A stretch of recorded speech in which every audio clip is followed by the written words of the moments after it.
BJP सांसद बाबुल सुप्रियो ने कहा कि सांसद की अपनी संवैधानिक ड्यूटी है कि वो 2024 तक निभाते रहें। बीजेपी अध्यक्ष जेपी नड्डा से सोमवार को हुई मुलाकात के बाद उन्होंने राजनीति छोड़ने के अपने फैसले में ये बदलाव किया है। पार्लियामेंट की सैलरी और बाकी पर्क्स आप लेंगे? मैं दिल्ली में जो है घर होता है, बिल्कुल नहीं लूंगा, मैं से छोड़ रहा हूँ, मुझे उसका घर में ले लूंगा। जो भी सिक्योरिटी वगैरह जो भी है वो भी सब मैं छोड़ रहा हूँ। जो कॉन्स्टिट्यूशनल ओथ में लिया है उस कॉन्स्टिट्यूशनल पोस्ट को मैं निभाऊंगा, लेकिन उसके साथ उसमें कोई राजनीति नहीं होगी। मैं कोई भी राजनीतिक चीज़ों से मैं अपने आप को दूर रखूंगा।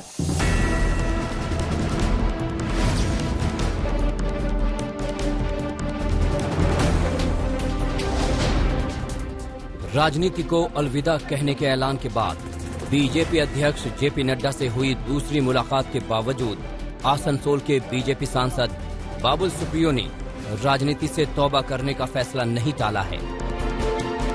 उन्होंने एक सांसद की संवैधानिक ड्यूटी निभाने का वादा कर राजनीति का धागा भले न चटकाया हो, लेकिन दिल की कसक छुपाए नहीं छुपती है। मैं बहुत धन्यवाद देता हूँ, आदर करता हूँ माननीय होम मिनिस्टर साहब और नड्डा जी की, आदरणीय आदित्यनाथ जी की, कि उन्होंने मुझे इतना प्यार दिया और छोड़ने से, पॉलिटिक्स छोड़ने से मुझे ना छोड़े, उसके लिए उन्होंने कहा। बट मैं उनका एक बात जो है मुझे लगा कि मानना जायज़ होगा। आसनसोल से भी जो मुझे मैसेजेस मिला है वो मैं सिद्धांत बदला। मेरा जो कॉन्स्टिट्यूशनल काम है, constitutional post as an MP जो है, वो काम मैं आसनसोल में करूँगा, लेकिन कोई भी राजनीतिक कार्यक्रम में कहीं पर भी आप मुझे देखेंगे नहीं।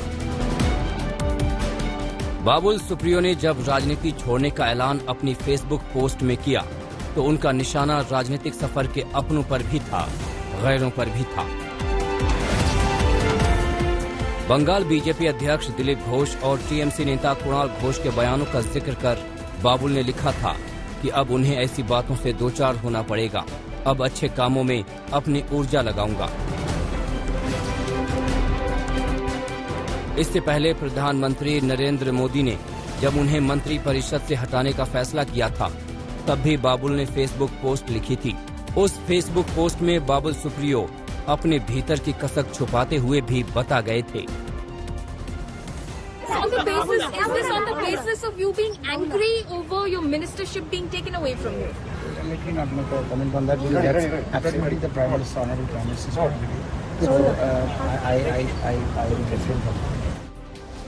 बाबुल सुप्रियो की राजनीति 2014 में अचानक परवान चढ़ी थी।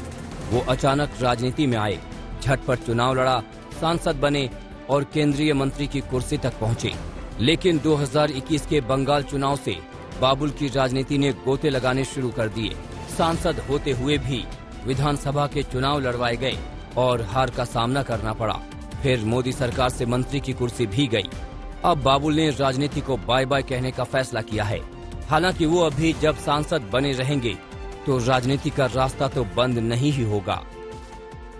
2024 के बाद भी आप सांसद रहना चाहेंगे या 2024 तक ही सांसद रहेंगे? क्योंकि संवैधानिक पद तो 2024 तक 2024 जो है ना, वो अभी क्या चल रहा है, 21 चल रहा है ना, तो आप भी रहेंगे, मैं भी रहूँगा।